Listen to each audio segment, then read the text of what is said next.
What's good, YouTube? It's your boy D-Riff. Hey, today we got another special video. Today we're going to be reacting to the craziest ways WWE wrestlers won matches. First time coming across, trying to make sure y'all get a thumbs up. Make sure y'all subscribe because your boy is almost at 5K. So, like I always say, man, I appreciate y'all for the support.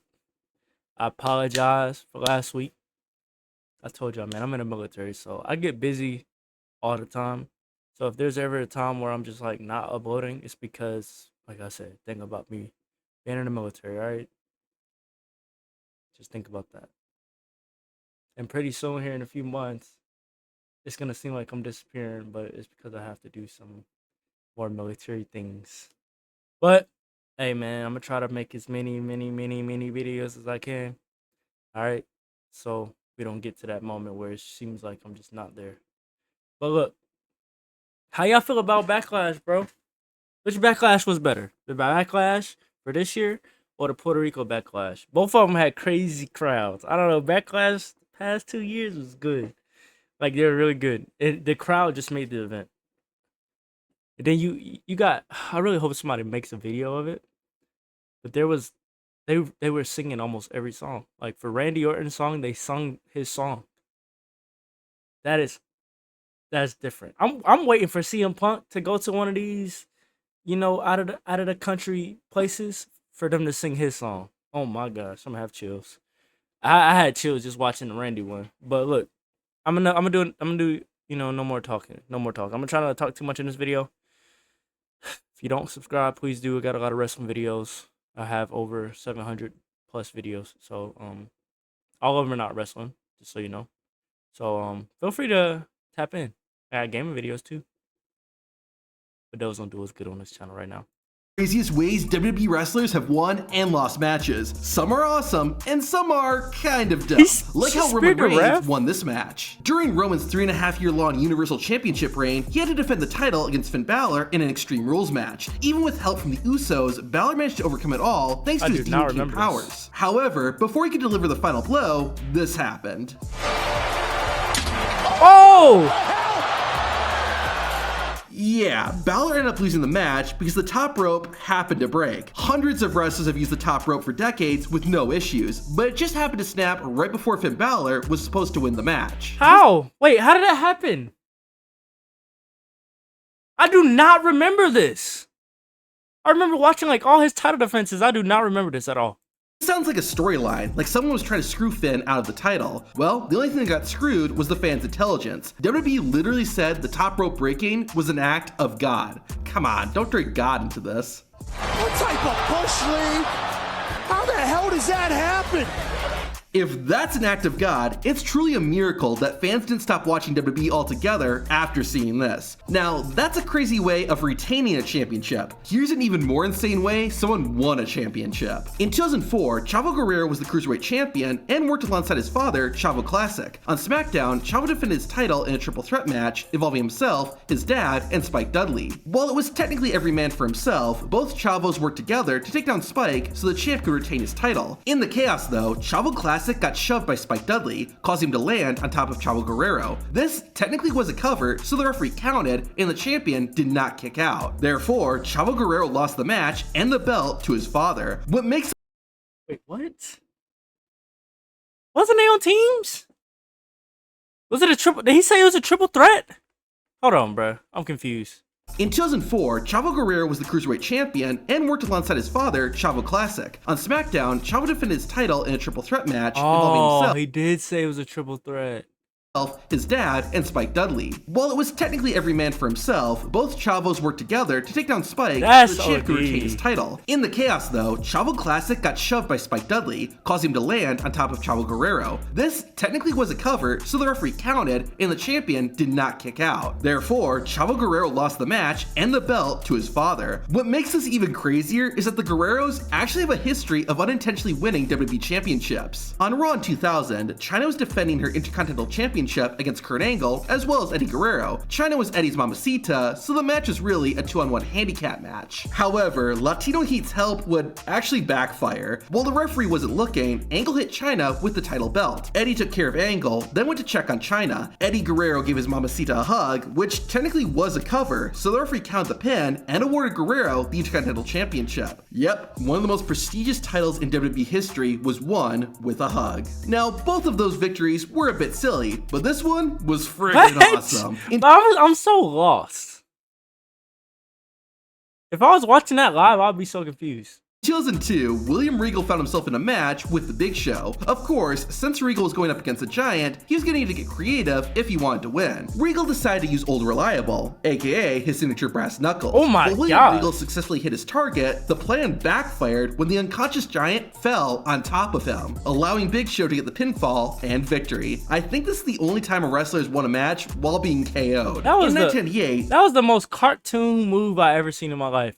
Look how he stood there and was like, it was like some cartoon stuff when something's about to fall, like a shelf is about to fall on top of somebody or something. When the unconscious giant fell on top of him, allowing what Big is Show that? to get the pinfall and victory. I think this is the only time a wrestler has won a match while being Like, why KO'd. you sit In there? 1998, Stone Cold Steve Austin was Oh my feuding God. with Vince and Shane McMahon. The rivalry saw Stone Cold become the CEO of WWE after Linda McMahon stepped down and named the Rattlesnake her successor. This ultimately led to a 2-on-1 handicap ladder match. Stone Cold fought both Vince and Shane with a briefcase hanging above the ring. Whoever grabbed it first would get 100% control of WWE. The McMahons did have their moments during the match, but Steve Austin dominated 90% of the contest. After he had his fun, Austin went for the briefcase, only for it to magically get raised out of his reach. Stone Oh. Cold was never able to grab the briefcase, and the McMahons won the match. The dumb part about this is that it was never explained who or what raised the briefcase, much less why someone did it. Maybe it was an act of God. Ooh. Now this is a pretty big brain move. On a June 2022 episode of SmackDown, the Usos were defending the Tag Team Championship against Matt Riddle and Shinsuke Nakamura. The King of Strong Style and the Original Bro were tough opponents, but luckily, Jimmy and Jay had an honorary Uso on their side. As the match was coming to an end, this happened.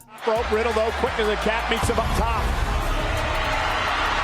I remember watching this live. Nope, it wasn't the Tribal Chief coming to the rescue, or an act of God, it was Sami Zayn. A shot from WWE's control room revealed that Sami Zayn played Roman's music to distract Matt Riddle. This allowed the Usos to make a quick tag and win the match. Well played, Sammy. Now, this next match involves R-Truth, so you know it's gonna be awesome. In early 2024, The Miz and R-Truth reunited and brought back their tag team, The Awesome Truth. The group had never won the tag team championship, but they had an opportunity to. On the March 18th, 2024 episode of Raw, The Miz and R-Truth were given a qualifying match for the undisputed WWE Tag Team Championship match at WrestleMania 40. Unfortunately, their opponents were Indus Sheer. However, a bit of dumb luck would be just what Awesome Truth needed. After going at it, Miz and Truth managed to hit Veer with a double team skull-crushing finale. However, Sangha then got involved, but during the chaos, Sangha elbowed Truth in the face, causing him to fall backward and unintentionally pin Veer to win the match.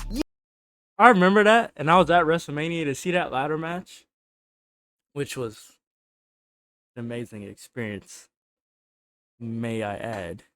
But look, that was unexpected to see them win. Like, I had a prediction. Most of my predictions I had at WrestleMania were very accurate. I don't know how. I wish there was like it's not good to gamble, but I wish they had like a sports betting for wrestling. I really wish they did, because I definitely would have hit. I would have made a lot of money that day, because, boy. But look, I didn't watch Raw recently. I know they got new championships, but I haven't seen, since then. They're still the champions, right? I know they got the new championships. I think they are, because they definitely didn't perform at Backlash. I don't remember. I've been too busy to actually pay attention to Raw, but I did watch Backlash. Well, it was yesterday for me, so I'm recording this on Sunday. So yeah, yesterday was Saturday. So I do remember, not seeing them there. So I don't know.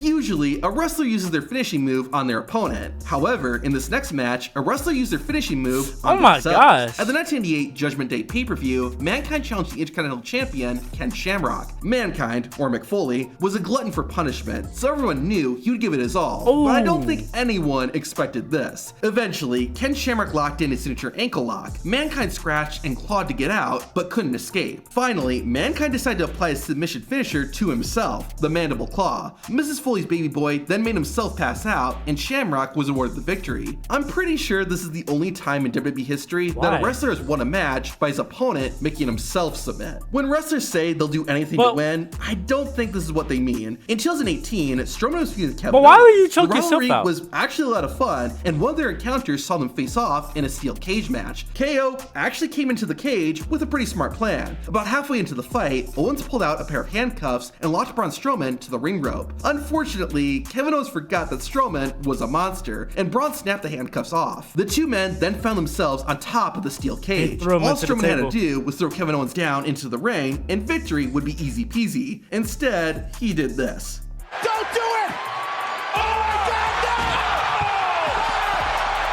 no! Okay, that was awesome, but since Kevin Owens I remember touched the watching ground that first, that meant he won the match. Yeah. God made Braun Strowman strong, but forgot to give him brain. Triple threat matches are pretty tough to win, since as soon as you knock down one opponent, the other one breaks up the pin. However, Shawn Michaels thought of a clever way around this. In 1997, HBK was in a three-way match with Psycho Sid and Bret Hart. Bret locked Sid in the sharpshooter, and that's when Shawn Michaels made his move. Feature music. Oh, that is smart. I've never seen nobody do that before. Cause he can't get up because his legs is wrapped around him.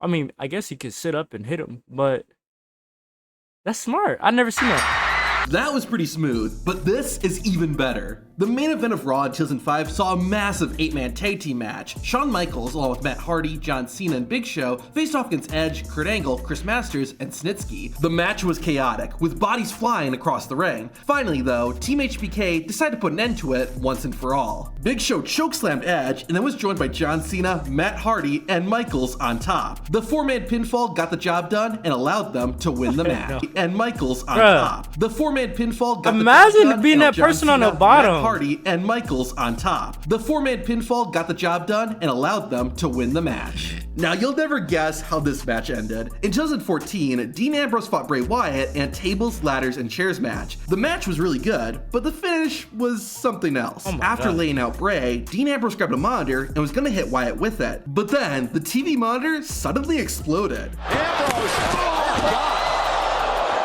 This blinded Dean Ambrose and allowed the Eater of Worlds to win. The explosion was kind of cool, but when was the last time you unplugged a TV and it exploded on you? Maybe it was an act of God. This next trick was so good, it even faked out fans. Test was one of the biggest and meanest wrestlers to ever compete in WWE, but even he was gonna have trouble when he fought Steiner on Raw. Things got even worse once the match started. Test was going for a big boot, but missed and fell down. It was soon apparent that the man named after a school assignment had hurt himself. It seemed legit as well, as the match came to a complete stop and a trainer was brought in to examine Test. The injury was so bad that Test was helped out of the ring, but then the entire thing was all a trick, and it paid off. Test won the match, and wait, they stopped the match. How did he win the match if they stopped it? He literally threw up the X. It's over. How does that? No. And fell down. It was soon apparent that the man named after a school assignment had hurt himself. It seemed legit as well, as the match came to a complete stop and a trainer was brought in to examine Test. The injury was so bad that Test was helped out of the ring, but then the entire thing was all a trick, and it paid off. Test won the match, and per the match stipulation, got Stacy Keibler's services. Sometimes you gotta lose to win. In 1988, Taz was supposed to fight the ECW World Champion, Shane Douglas. However, Douglas got injured and couldn't compete. Taz was mad he couldn't challenge for the world title and decided to create his own championship in response, the FTW Championship. It was not an official belt, but Taz defended it like it was. Once Shane Douglas recovered, Taz was set to finally face the world champion. Before he did that though, Taz had to defend the FTW title against Sabu. Oh my Towards the end of the gosh! match, Taz put his opponent through a table. Even though Sabu was more than incapacitated, Taz had Sabu's legless body cover him. Since he knew he was going to be challenging for the world title, Taz no longer needed the FTW Championship and gave it to Sabu. I'm not sure Sabu appreciated the gesture though. Extreme Rules matches are some of the best because anything can happen. Oh my. Hey, now, Kofi Kingston! Oh, I remember that. There are a lot of unique ways to win a match where everything is legal. This makes it all the more baffling with how John Cena's match against Sabu ended. The match took place on a show called WWE vs ECW, where the rosters of Raw and SmackDown took on the ECW roster. The main event was between WWE's John Cena and ECW's Sabu. The match was Extreme Rules, but it really lacked the extreme, with only one chair being used and no other weapons. What ruined the match though was the ending. John Cena had Sabu in the STF. However, the Big Show, who was part of ECW, ran in to save Sabu. This led to a huge brawl that ended the show. What made this so lame is that Big Show's interference caused Sabu to get disqualified. Watch out! It's the Big Show! The newest member of ECW! The man that won the Battle Royal! Yes, an Extreme Rules match ended via disqualification. That doesn't make sense. It's Extreme Rules. That means there's no disqualification. So how is there a disqualification? That doesn't make sense at all. Only thing that's crazier than that is what Rikishi would do before his matches. I don't want to see that, bro. I don't want to see that. I already seen that video before, though. But look, man, if y'all got any other videos you want me to react to in particular, let me know down in the comments, bro. I appreciate all of y'all, and continue to subscribe, bro. Like this video, subscribe if you're new. It's your boy D-Riv, man. I'm out.